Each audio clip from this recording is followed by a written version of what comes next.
thought you said crave talk. I didn't. It's like, So That's very this rude. this fanfic is one of my favorites of all time. It's called The Slave Bear of Care-a-Lot.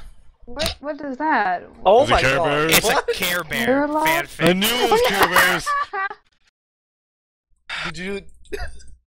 Oh It's- shit, that was bananas. I'm saving this life. Okay, Mustache, you're only allowed to read it if there's Care Bears there. There is. Okay, read it. No. God, it's so long, but it's so worth it. Read Hold it. on, I'm gonna read it in the You just said server. it was worth it. Okay, no, I'm not gonna read it in the server First, because no, no one can hear. First Outlook will record it, so you'll only Okay, have to hold read on. it once for I'm the gonna rest of your go life. to hot mic because I don't want to press the button down all the time. La Okay. dee dee dee. How do I do that? Audio input. Dee dee dee dee dee. Oh, that was fun. Apply. I kicked you twice, apparently. One morning, Grumpy Bear woke up and found that he did not, in fact, care. His response to this was going back to sleep, but then, waking up 10 minutes later, plodding into his bathroom, brushing his teeth, he still didn't actually care. In response to this, God. he didn't floss. It's kind of a cunt. I'm just laughing because I know what's coming. It wasn't even anything unnerving. He simply didn't couldn't care? give half a darn.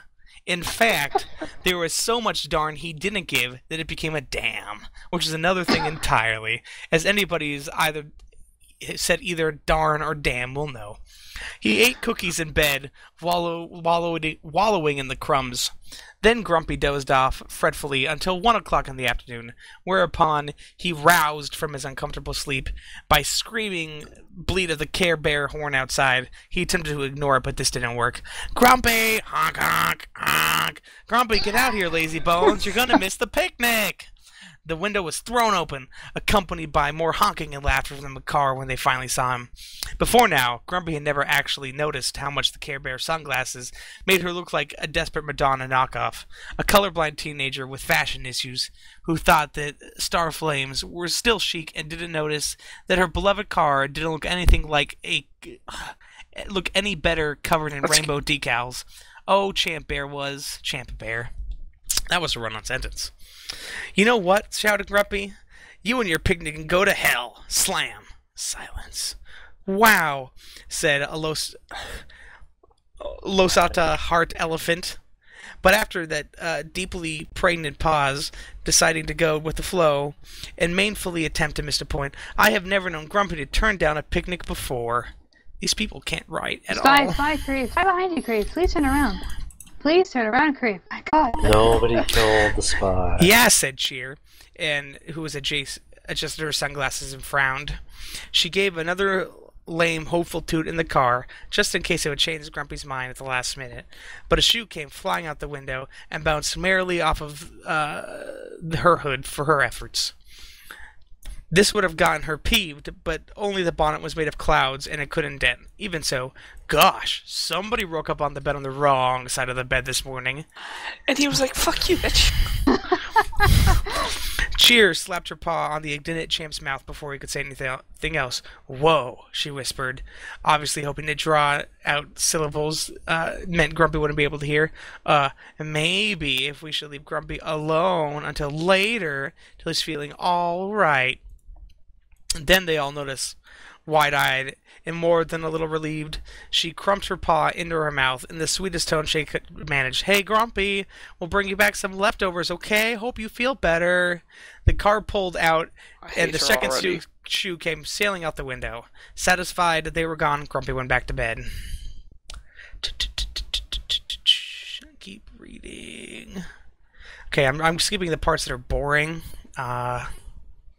Just go right to the sex. That's right. I'm trying to do. Oh, dude. Care Bear stare. Oh, you got some in my eye.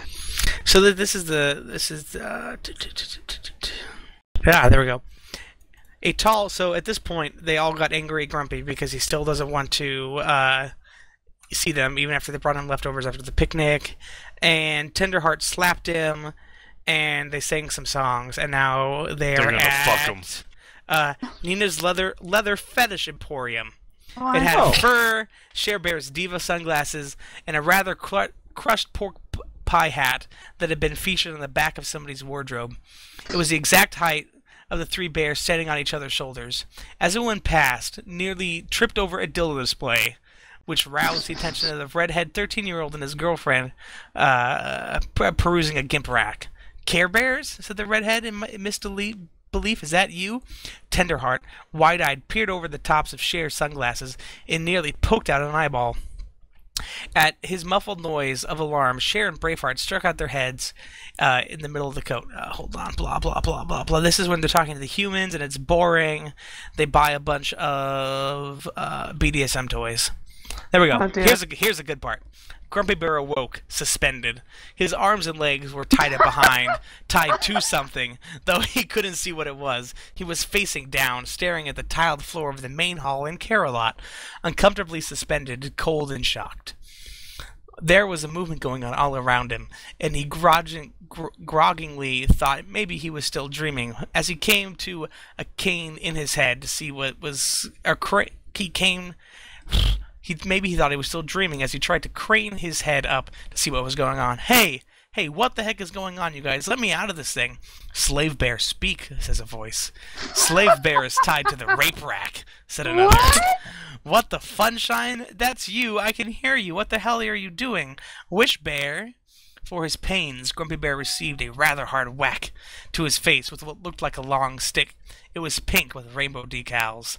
The sting of it being shocked him into silence for a few long moments before he began complaining louder than ever. Ow, ow, god damn it.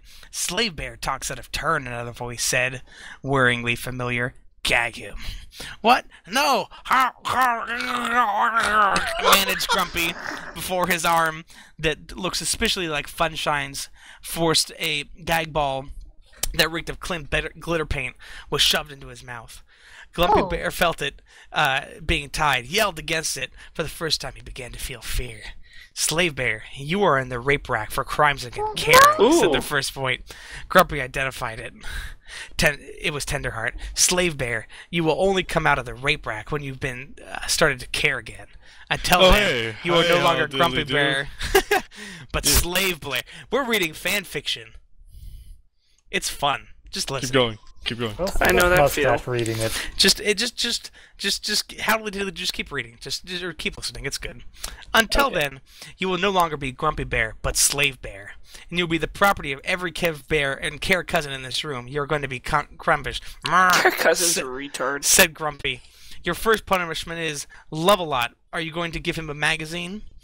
Love-A-Lot snatched away the New Yorker she'd been putting in front of, hopefully where Grumpy's eyeline had been positioned, staring hollow-eyed at the floor, and gave an anxious titter and hid behind a rack. The safe word is Professor Coldheart, she whispered kindly, head down to Grumpy's own. At least it would be, only you're in a gag, so that's useless. I'm fifth in line, count for me. He watched as her chubby pink legs, as she ambled into the grim circle of Care Bears. Tenderheart cleared his throat. I guess that's the only thing you can say for now, he said. And that is, scream like a bitch, fuck bitch. Grumpy's blue-tinted ass jerked like a cheerleader, attempting to electrocute, to do an electrode as the riding crop came down on him over and over, shrinking like a gagged banshee, and glitter on his tongue as he arched into beating. What was the worst was the silence. Only Tenderheart's cough, ragged breath as he brought down the crop, nearly incoherently, with the weight of Care Bear stares all around him, and then it was broken. Go, Tenderheart, cheered Cheer Bear. Beat his filthy bear bitch ass. Slap it all good and reb. Hit him with your fuck crop. You're so creepy, said Wish. comfortable. Whoa, spank his ass harder. Come on, bears, say it with me. Your crop is your dick. Fuck him. Fuck his blue ass, Slave Bear. It just gets better. Yeah. This gets really BDSM-y. Like, I stopped reading. Don't. He's almost done. I'm almost done. Keep going. So, the bolded parts, the good parts are Slave Bears, Carelots, fuck sluts, sounded here. Slave Bear is the forest of feelings fetch toy, or fletch toy. The next one is Slave Bear will have his worship nipples burnt off, yelled Cher. Oh. Slave Bear is a useless cock gobbler. Go, go, go. Wow. Yeah. Burnt off? Good And at the lord. very end, Grumpy Bear, when he woke up, his eyes gummed nearly together. He could see there was a sea of anxious faces in front of him, somebody waving a flower in his nose. He was tempted to pass off the last 5 hours as some kind of nightmare. Too many cookies, 3 a.m. in bed. The swollen ache soon changed that idea. Far from being furious, though he just felt kind of weightless and empty, somehow familiar. For the first time since the deal, he felt something unusual. He felt totally irritated, but nonetheless. Hey guys, he said weakly. How do you feel? Swiftheart said anxiously. Grumpy Bear gave a beatic smile into the general world. You know what? They all held their breath. I care. They erupted in a loud cheer. This calls for a party, said Birthday Bear, with cake and loud music and ice cream, etc., etc. It's pretty good. That was awful. I know that Like, feel. not even good awful. That was just awful. That was amazing. That was one of the more tame ones of this evening. Where did you find this? What? I'm a curator of bad fan fiction. I read a lot of it.